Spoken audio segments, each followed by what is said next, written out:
High বন্ধুরা, চলে এলাম পরের পেজে আমার বইয়ের থার্ড পার্টের পেজ নাম্বার 232 পড়া নিয়ে। দেখো এখানে কতগুলি পাখির নাম আছে, যেগুলো তোমার পাখির নাম আছে সেগুলো গোল করে দিতে হবে। দেখো ময়ূর, এখানে কি আছে শালিক, তালবেশ একার লয়সি ক শালিক, তাই পেন্সিল দিয়ে গোল করে দিয়েছি।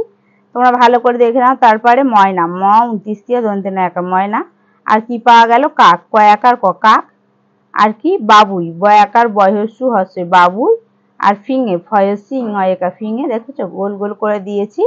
আর ঘুঘু, ঘয়সু ঘয়সু ঘুঘু একটা পাখি। পেঁচা, পছন্দ একা চয় আকার পেঁচা, তাহলে পেঁচাও পাওয়া গেছে গোল। আর টিয়া, টয় হচ্ছে 29 একা টিয়া, যেগুলো তোমার পাখি বলে মনে হবে এরকম গোল করে দেবে। এটা দেখো কোকিল, ক ওকার কয় হচ্ছিল কোকিল, তাই গোল করে দেওয়া আছে।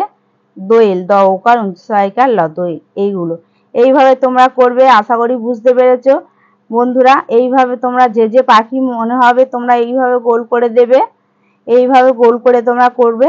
আশা করি আমার পড়ার ভিডিওটা তোমাদের ভালো লেগেছে। ভালো লাগলে অবশ্যই লাইক কমেন্ট শেয়ার করবে। দেখা হচ্ছে পরের ভিডিও নিয়ে।